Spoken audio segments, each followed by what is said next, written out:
The following discussion is intended to provide a perspective and is not intended as professional advice. These are merely things I have found useful. Please consult a healthcare professional for advice on proceeding.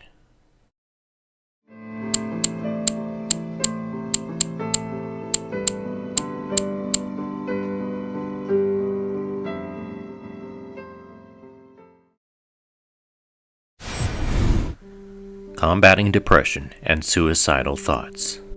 Depression really is a major problem for anyone who's suffered any serious trauma. Many seem to feel that depression is a problem of the modern age. Over 2,000 years ago, there was a proverb written, "Even in laughter, the heart may feel pain, and rejoicing may end in grief," referring to depression. So what are some things you can do to combat those times when you're feeling the most depressed? In this episode, I've included some things that help me, and there will also be some perspectives from fellow survivors. Here's a little bit of what I do to combat depression. There are days when the depression gets so bad, I have no desire to move, to do anything whatsoever. My first instinct is just to go back to bed. But what I need to do is get up and start moving around. Getting rid of clutter will improve your mood greatly. At least it does for me. Another thing you can do is while you're cleaning, be sure to open up the drapes. Let some light in. Go for a walk and get some fresh air. When you're outside, why not take a moment? Stop and feel the sun on your face. When things are organized, I feel less depressed. So I've taken all my movies, arranged them in categories, and then alphabetically. It also helps when I talk things out with my cat. Isn't that right, Harley? After doing these things and then taking a shower and cleaning up, I feel much better. I believe in the value of getting up and moving around.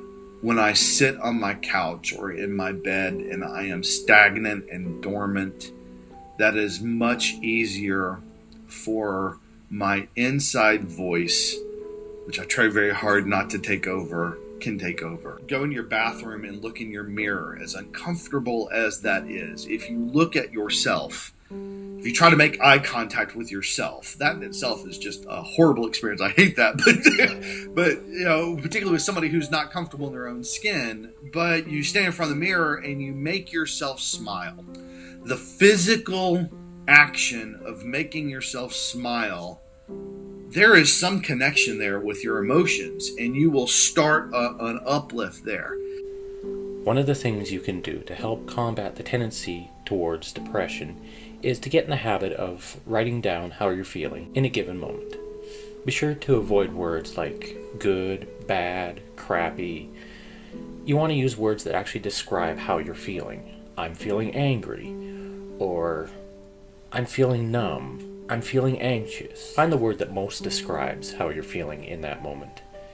And then as you get used to doing that exercise, after maybe a few days, start adding, I feel because I'm feeling anxious because I was confronted by something. When I first started doing this, I really didn't see the value in it until I looked back later. By getting in the habit of writing what you're feeling and why you're feeling that way, you get in the habit of putting yourself in an analytical frame of mind.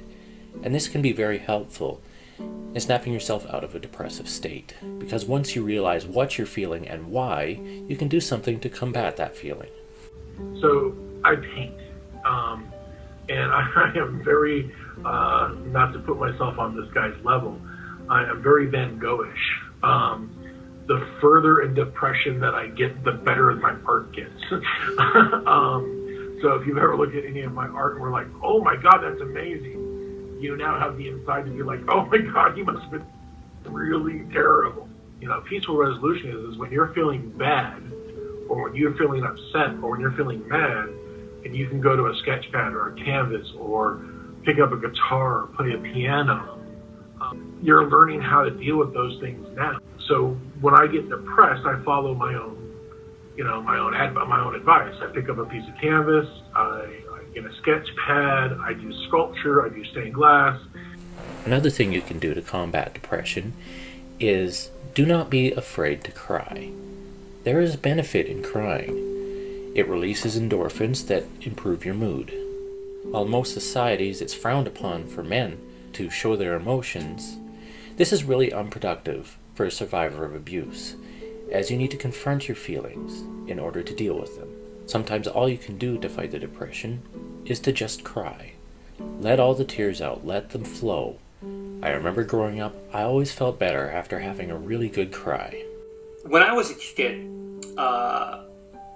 after it had occurred and into my early teen years, my late teens, I had this feeling like I was at the bottom of a black pit. That's the image I had in my brain, and I could not see the top. That's how depressed I was, and I was always depressed, and I always felt like a failure, and I always felt like my life would never be any better. But to some degree, having known that kind of depression, when I get really depressed now, and of course it does happen, I say to myself, you know what? You're not at the bottom of that pit. You're not happy right now. You can't deal with people right now. You're so tired you can't get up right now. But I remember what my therapist said, which is, you know what? You're putting out a lot of energy with what you do and telling your story and all that. You need to give your, and just all of us, just healing is an enormous amount of energy that we put out, enormous amount of strength we use. I give myself space to say, listen, you know what? You can't necessarily get happy right away. You're not going to feel great today. Some of it's chemical. Some of it's emotional. Just listen to music. Just spoil yourself. This will end, but you're only going to make yourself worse by beating up yourself about being depressed.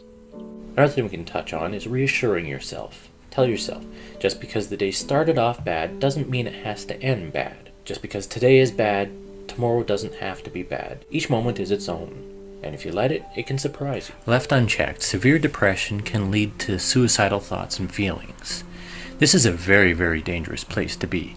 And if you're feeling this, please call one of the suicide hotline numbers in the link in the down bar or the ones listed at the end of this episode. Sometimes, when it gets bad, there are no words. So just sit there with someone in silence. Sometimes that's all you can do.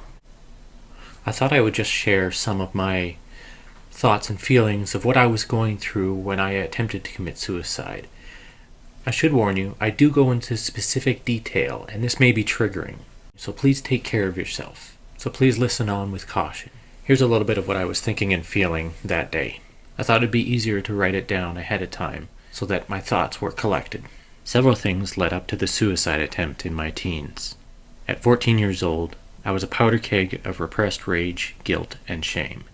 Add to that at school, I overheard someone talking about a guy who had sexually abused a kid, and they stated that the guy himself was sexually abused as a kid. They said that that was the reason that he became a pedophile. By this stage in my life, I was deeply entrenched in denial. Yet, the part of my brain that wouldn't let go of the truth was horrified. Was it beyond my control? Was I destined to become that which had hurt me? The evidence seemed to say yes. One day, it all came to a head. I was awash in hormones, common for a teen my age. I looked in the bathroom mirror and thought I saw a monster behind my eyes. I was hurt. I was confused. It seemed I was destined to become a monster. Earlier that week, on an impulse, I'd almost snuck a kiss from someone when they weren't paying attention. It would have been wrong to do that without permission. It seemed I was the monster I feared. What was left of my world was falling apart around me. I don't recall where everyone else was that day, but as it turned out, I was all alone, physically and mentally. In the movie The Princess Bride, Princess Buttercup is faced with marrying the prince while she's in love with another. She boldly declares that if she's forced to marry, her life will become intolerable and she will end her life. Later in the movie, after the marriage ceremony, she retreats to her chambers, grabs a dagger, and prepares to plunge it into her chest. This was portrayed as noble, and I read it as such. So when I deemed my life intolerable, I went to the kitchen and I grabbed a steak knife and went back to my room, where I removed my shirt and sat on my bed. I was preparing to do the noble thing. I'm just going to go back to reading because this is getting difficult. So I sat on my bed, with shaking hands, held the tip of the knife against my chest just over my heart. Then the tears that had been held back by a wall of numbness burst through. My hands started shaking even more, causing the tip of the knife to prick my chest, and the tiniest droplet of blood formed. Eyes blurred with tears, hands furiously shaking, I hesitated for fear of hitting my ribs, and just causing more pain rather than ending it. Over the next what seemed like eternity, I just stared at the knife in my hands, making it my sole focus, trying desperately to calm my hands so I could do what needed to be done. The voice in my head, relentlessly screaming, "You're going to hurt others. You can't stop it. Your friends are going to abandon you. Your family will kill you. Why not just save them the trouble? You're nothing but a freak." All of a sudden, the tears stopped. My hands stopped shaking. I'd found my resolve. As I tensed my arms muscles to finally plunge the knife in, I heard the front door opening, and fortunately, reason came flooding back. I hid the knife, wiped away the droplet of blood, and put my shirt back on.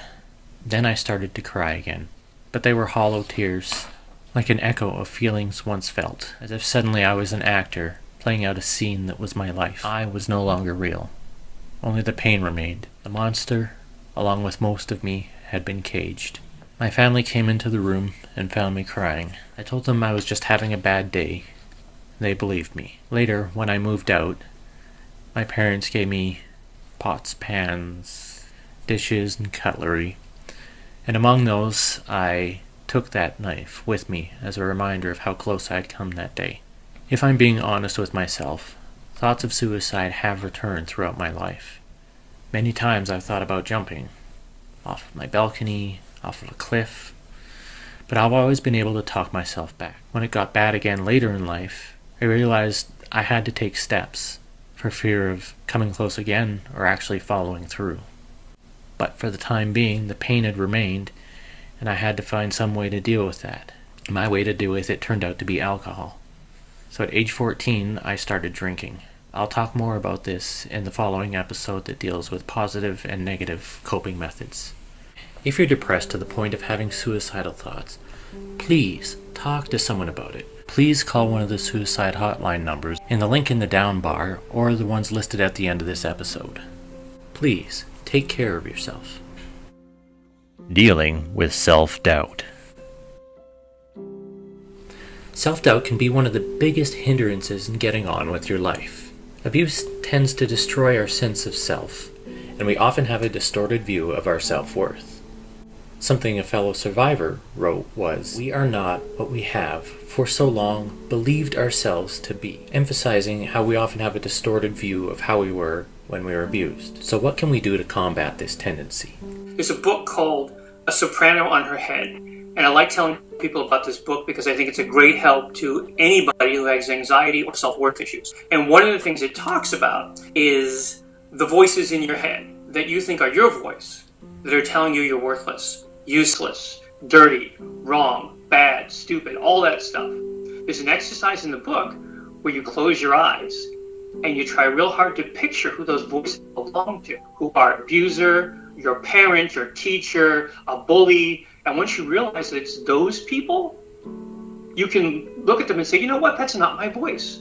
That little thing that's telling me I'm not worth anything is not me. It's you idiots, and why should I let you control my life? So that exercise for me, I do it over and over again. It's fantastic because I not only get to look at them and find out who they are, the other part of the exercise is start to mess with them. Give them squeaky cartoon voices, make their heads so big they fall over. And before you know it, these people that are ruling your life are complete and total. They're weak, they're pointless, and they disappear. They don't disappear permanently. I have to do it again, but we all do it again. For me, one of the best things I can do is take a look at my life now and compare it to what my life was, say, 2 years ago. In the past 2 years, I've taken steps to deal with the anxiety from the abuse. I've taken steps to actually start dealing with the abuse. I've quit drinking. I've shared my story on multiple occasions and really started to get to know me again. These are all accomplished with a bunch of little steps, one step at a time. I don't have to remind myself nowadays, because one thing about the military is it teaches you self-esteem. I didn't ever have a problem with who I was. I had an identity problem of what I was, if that makes sense, because I never had been able to develop as a child or to develop in my own personality, because everything was controlled in my life by my mother. And through the emotional abuse and physical neglect, everything I did was trying to please my mother. And everything I did was try to attain a self-worth of love. So I thought I wasn't worthy of love. I thought I wasn't worthy of being anything other than somebody else's, for lack of a better word, punching bag. So when I joined the Army, I learned to be motivated. I learned what my self-worth. So what I did was I built a career in the military to establish who I was, who I was as a person, so which I became a soldier. I started writing my story. I started going back to speaking and being an advocate in my ministry for helping other survivors. So that gives me focus, and it allows me to know that I'm on the right path in my journey. I just found a cause that's worth letting it be my master. Like currently right now, what I'm trying to do is I'm trying to put together a fashion show for male survivors. On top of that, I'm trying to do an art advocacy program to get kids and get people to start doing art again. I'm constantly trying to work on other projects. I know I'm never going to get any gratitude or anything for this, but I do know, and as corny as this is going to sound, but it's the truth, if some kid sees something I did or hears about something I said or, sees something from somebody else that heard something from me and they report something and it stops, kill me now, I'm done. You know what I mean? Like that game over, I'm happy, One way I like to think of trauma therapy is you've got a large pool, and at the bottom of that pool is what you want, an adjusted life. You don't swim, there's all this water in your way, and all you have is a single cup. Now you could look at that and say, this is going to take me forever, this is an impossible task. But if you just focus on one cup at a time, before you know it, you've removed a gallon. That's a gallon of your problems out of the way. And if you look at it just one cup at a time, before you know it, you'll see that water level has gone down, and you're that much closer to your goal. So perspective is another thing that's very helpful in reassuring your self-worth. Look back at what you've accomplished and say, hey, look at all those cups of water that I've removed out of the way. Lots and lots and lots of therapy. And I think it's probably not just the therapy, but it's eventually you have to buy into what you learn in therapy. You have to buy into it and believe it. I was resistant to therapy for a very long time, and I still kind of go through phases where I'm resistant to it now. I am in a place where I kind of want to figure it out. I work in the computer industry where everything tends to be logical, and there's a process and a map that things happen in sequence. And so I try to apply that as much as I can to my personal development in my life. Not always successful, because the little kid inside of me doesn't live in logic. He lives in emotion. Because I didn't talk then, I feel compelled to talk now. And so the more I'm an active participant in my own journey to health, the better things get. That's all for today's episode. Next week's episode will deal with positive and negative coping methods. Take care of yourself and see you next week. If you're looking for resources on helping yourself or someone else who has gone through abuse, you can visit rain.org. Or, for resources specifically for men, go to oneinsix.org. If you're struggling with thoughts of suicide, please call one of the numbers in your area on the screen.